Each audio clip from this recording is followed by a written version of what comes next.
Hi everyone, back here again for another video. I hope you had a chance to see my last video about the K380 keyboard and how it is holding up after years of being out in the market and if it's still worth it in 2021. Today, I'm comparing the K380 with the Magic Keyboard.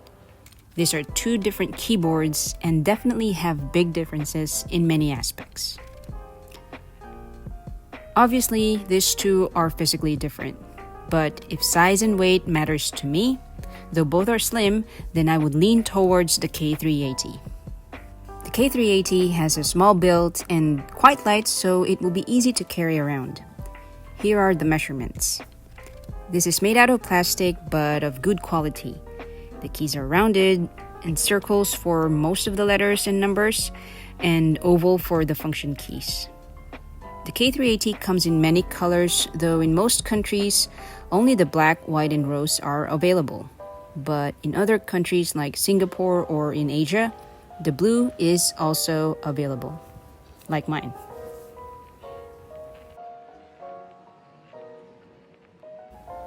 On the other hand, the Magic Keyboard only has one color, the black one, as we all know. The size is not comparable to the K380, as this is also a case that has a charging port and the magical trackpad. More details about it later in the video. The Magic Keyboard is slim in its unique way, but it's definitely heavy. The build material, as always, is at Apple standard. It's good. The keys are well built and you really see its high quality. It also has the backlit keys, which is not a big deal for me, but it looks cool. The feel of the case or the body of the keyboard itself is something I'm not really a fan of, mainly because I feel it can easily get dirty, and though normally I'm very careful on my gadgets, this material seems it's not that easy to remove and take off any dirt that sticks to it. But still, the Magic Keyboard is really well built, and the unique design where the iPad floats as it sticks at the back cover magnet of the case, it just makes the iPad look really futuristic. The fabric inside has the velvety material to keep the iPad's back from scratches. Now, inside the cover are the 3 pins that instantly connect the keyboard to the iPad. This connection powers up the keyboard, and this does not need batteries or charging at all. On the other hand, the K380 is connected by Bluetooth, so I need to pair this with my iPad to start using it. Once it's connected, reconnecting is very simple with just powering up the keyboard and switching to the right dial. As the connection process is fairly easy for both keyboards, so it means for me I can use these 2 keyboards with my iPad quite instantly, though the Magic Keyboard wins the connecting or pairing category, as the only step that is needed is just to put the iPad on it and done. So, to assess the usability of the 2 keyboards with the iPad, I've come up with these categories. First is how easy it is to use these keyboards with the iPad. If we talk about portability, for me it is obvious that the Magic Keyboard is meant to be taken around just like a laptop. But I don't disregard the K380's small factor, so in my opinion, this is also very portable. Taking the keyboard with the iPad in a smart folio case is still very manageable and will fit in any bag. As for the weight, would you have guessed that these 2 weigh almost similar when carrying with the iPad? So equally, I would say both are very manageable and easy to carry around. But come to think of it, if you need to take a mouse along with the K380, then it will be a bit more heavier. As for the battery life, I'd say again it's similar for both. Almost. The Magic Keyboard does not require charging, which makes it more simpler to use. The K380 has batteries, but with its amazing battery life, I don't really need to worry about running out of juice. It's only now that my K380's battery is reaching the end of its life after almost 4 years of usage. But I'm still using the original batteries and I'm just waiting for it to die down. Now let's talk about flexibility. I'm quite torn about this topic. You see, the Magic Keyboard, even without the function keys that the K380 has, it is just so intuitive to use. I can adjust the volume by either pressing the physical buttons or use the trackpad. So let me show you some Magic Keyboard trackpad tips that I use a lot. For the control center, simply swipe to the right corner, and then to adjust the volume or brightness from the control center, point the cursor over it and use 2 fingers to swipe up and down. Now, tap to click can be turned on from the trackpad settings. With this turned on, I don't necessarily need to click on the trackpad itself. I can simply tap to open an app or use 2-finger tap to replicate like the click and hold. As for the other hand gestures, swipe up to go to the notification center and swipe down again to close it. Next, you can use the 3-finger swipe up to go to the app switcher. Then use 2 fingers to scroll around, and then swipe up with 2 fingers to close the apps. Use 3-finger swipe to go back to the home screen. You can also use the command tab to switch around previously opened apps, or use the 3-finger swipe left and right to do the same.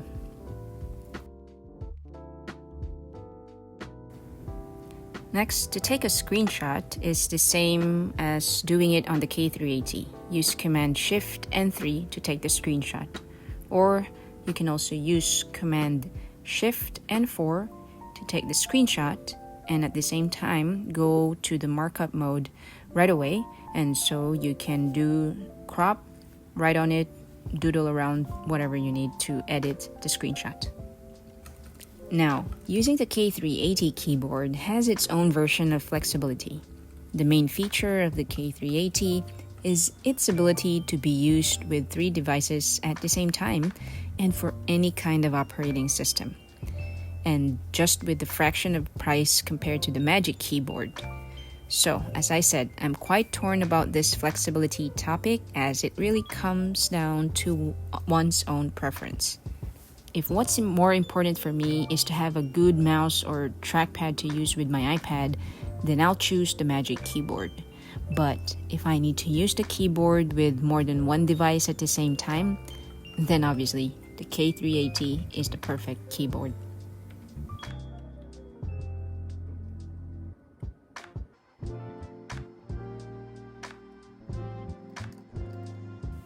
Now, the typing experience. These 2 keyboards apparently have scissor keys. So let me just simply say that typing on both give me similar feeling and give me really a good typing experience. Ever since I used the K380, I have enjoyed typing on it. With the round keys, it does not affect my typing at all. And I like the style as it's quite unique.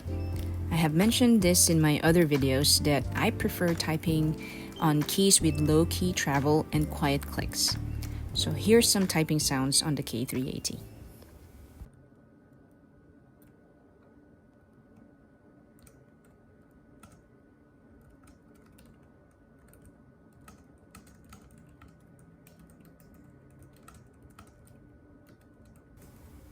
Now, typing on the Magic Keyboard. I understand now why it's expensive, but still, it's too expensive, Apple. But once I have unboxed this and started typing on it, the keys are just so good, and it did not take me a long time to get used to the typing. And since I like the low-key travel typing, the Magic Keyboard is just right for me. Here's how the typing sounds like on the Magic Keyboard.